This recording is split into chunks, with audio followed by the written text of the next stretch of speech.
Hyderabad SR నగర్లో ఉన్న cafe cafe డేలో ఈరోజు మధ్యాహ్నం భారీ అగ్ని ప్రమాదం జరిగింది. ప్రస్తుతం మనం ఇక్కడే ఉన్నాం. ఇదే కేఫ్ కాఫే డే. మధ్యాహ్నం 3:30 నుంచి 4 గంటల ప్రాంతంలో ఇక్కడ అగ్ని ప్రమాదం జరిగిందన్నట్టు కూడా పోలీసులకు సమాచారం అందింది.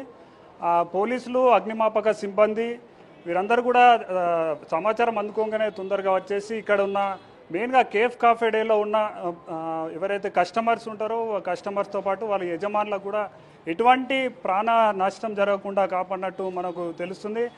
ప్రస్తుతం మనకి ఇక్కడ అగ్నిమాపక సిబ్బంది కూడా మనం ఫ్రేమ్లో చూడొచ్చు.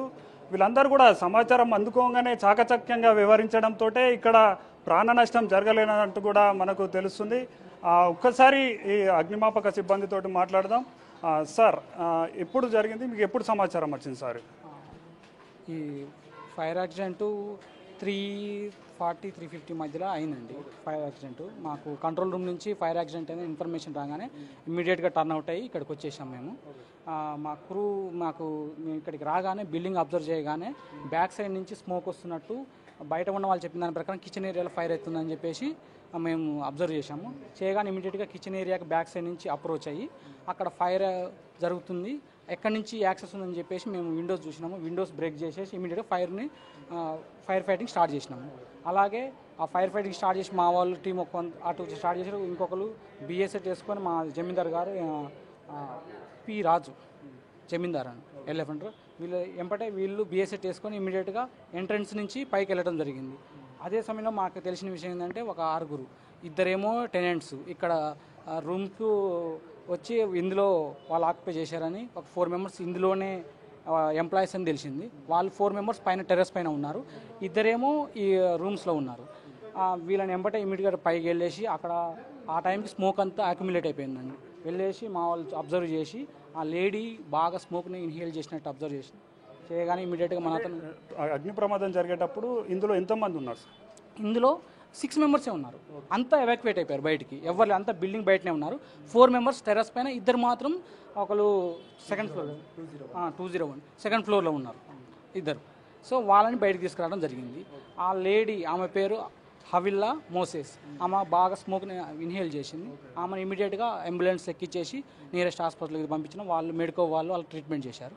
పైన ఉన్న 4 మెంబర్స్ని కూడా తీసినాం. అందులో ఒక అబ్బాయి కొంచెం స్మాల్ ఇంజరీ అయింది. అతను బయటికి దిగుదామన్న ఉద్దేశంతో ఏందో ట్రై చేశాడంట, కానీ ఏం కాలేదు. స్మాల్ ఇంజరీ అయింది. అతను కూడా ట్రీట్మెంట్ చేయడం జరిగింది. సార్, మెయిన్గా ఇక్కడ అగ్ని ప్రమాదం జరగడానికి కారణం ఏంటి? ఇక్కడ లైవ్ విట్నెస్ ప్రకారం మనం అతన్ని ఎవరైతే విట్నెస్ అతన్ని ఎంక్వైరీ చేయడం వల్ల తెలిసిన విషయం ఏంటంటే ఎలక్ట్రికల్ షార్ట్ సర్క్యూట్ అని చెప్పింది ప్రైమరీగా.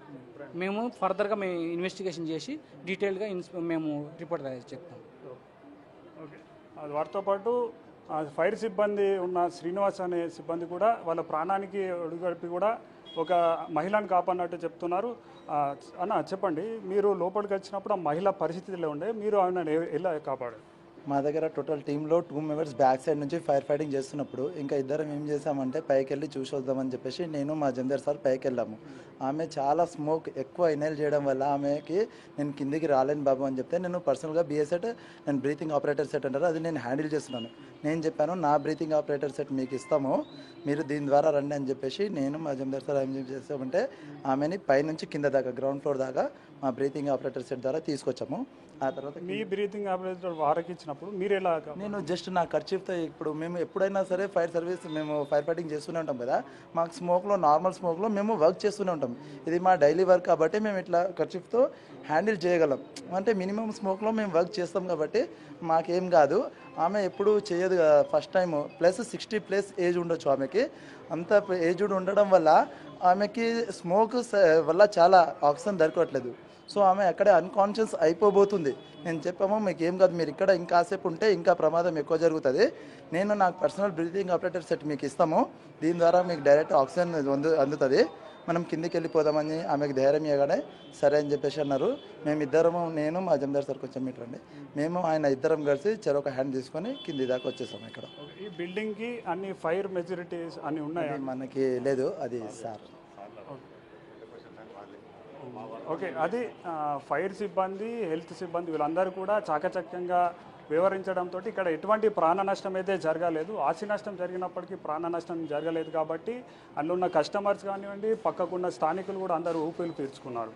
మరి ఇట్లాంటి ఘటనలు జరగకుండా ఉండాలంటే ప్రతి షాప్ కూడా, ప్రతి రెసిడెన్షియల్ కాంప్లెక్స్ అన్నీ కూడా ఫైర్ మెజర్స్ ఫాలో కావాలంటూ కూడా ఫైర్ సిబ్బంది తెలియజేస్తున్నారు. వీడియో జర్నలిస్టు సన్నితో Muggula Papanna, big TV, S R Nagar.